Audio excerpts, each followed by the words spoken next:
Chapitre 6, le derby. Le derby della Madonnina. Rien que ces mots suffisaient à faire frémir le cœur de tout tifoso milanais.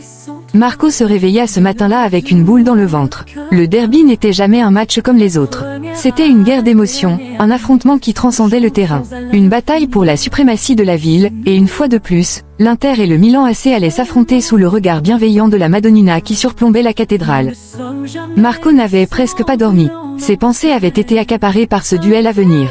Depuis des décennies, ce match avait le pouvoir de tout bouleverser. Peu importait l'état de forme des deux équipes. Peu importaient les blessures, les absences ou les classements en championnat. Le derby avait ses propres lois. Le vainqueur ne remportait pas seulement 3 points, il gagnait la fierté de régner sur Milan, du moins jusqu'au prochain affrontement. Dès le petit matin, les rues de la ville étaient déjà animées. Des écharpes bleues et rouges et noires flottaient fièrement au vent. Marco, vêtu de son maillot de l'Inter frappé du numéro 4 de Zanetti, rejoignit ses amis Luca et Giuseppe au bar del Tifoso, devenu leur quartier général les jours de match. À l'intérieur, l'ambiance était déjà électrique. Les tifosi discutaient stratégie, prédisaient le score, rappelaient les grands moments du passé. Aujourd'hui, c'est le jour, lança Luca en s'installant. Cette année, ils n'ont pas d'excuses. On doit les écraser. Marco hocha la tête, mais il était plus mesuré. Les derbys lui avaient appris la prudence. Oui, mais tu sais aussi bien que moi que ce match peut tout changer. Peu importe notre position au classement, tout peut basculer en une seconde. Giuseppe, nerveux, fixait son café sans rien dire. Il partageait le même sentiment. Le derby n'était jamais une simple formalité. C'était une épreuve de nerfs. Un match où le moindre détail pouvait déterminer le destin de l'équipe. Les souvenirs des défaites douloureuses lui revenaient en tête, mais aussi ceux des victoires inoubliables, comme celle où Milito avait fait exploser Giuseppe Meazza San Siro. Le trajet jusqu'au stade se fit dans une ambiance tendue. Le tramway était bondé de tifosi, les chants résonnaient dans les wagons, créant une atmosphère de frénésie. L'adrénaline montait à mesure que Marco approchait de Giuseppe Meazza San Siro.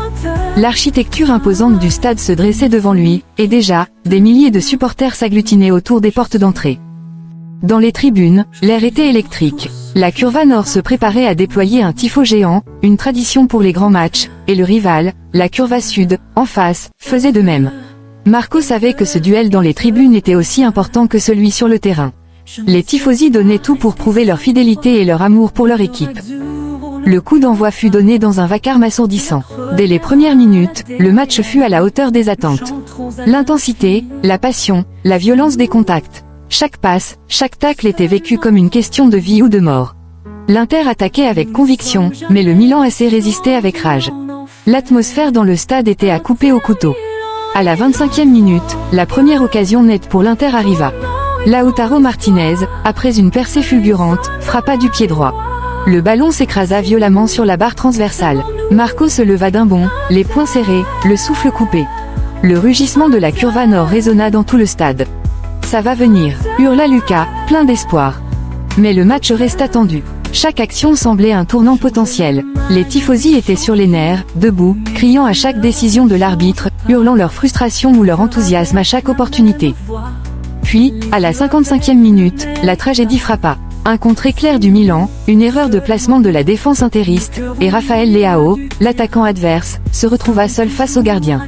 Son tir précis trouva le fond des filets. San Siro s'arrêta, comme paralysé. Un silence de plomb tomba sur la moitié des tribunes, tandis que la Curva Sud explosait de joie. Marco resta figé, les yeux rivés sur le terrain. Le Milan venait de frapper, et tout s'effondrait pour l'Inter. Giuseppe se passa une main sur le visage, exaspéré. Pas encore, murmura-t-il, ils ne peuvent pas nous faire ça encore une fois. L'Inter ne baissa pas les bras, mais le doute s'était insinué.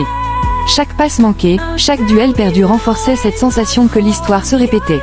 Le Milan AC, galvanisé par son but, se replia en défense, résistant à chaque assaut interiste. Marco serrait les poings, la frustration montant en lui. Il sentait l'énergie des tifosi autour de lui, mais aussi la peur de voir le derby leur échapper, encore une fois.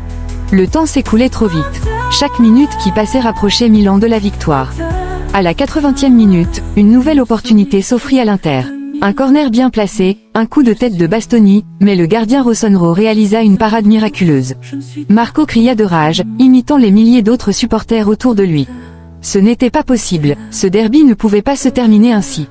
Les dernières minutes du match furent une lutte acharnée, un véritable siège sur la défense milanaise. Mais rien n'y fit. Le coup de sifflet final résonna, et le score resta inchangé, 1-0 pour le Milan AC.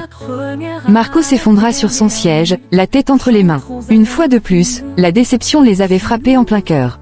Autour de lui, certains tifosi restaient debout, fixant le terrain en silence, d'autres partaient déjà, incapables de supporter la vue des joueurs rossoneri célébrant leur victoire.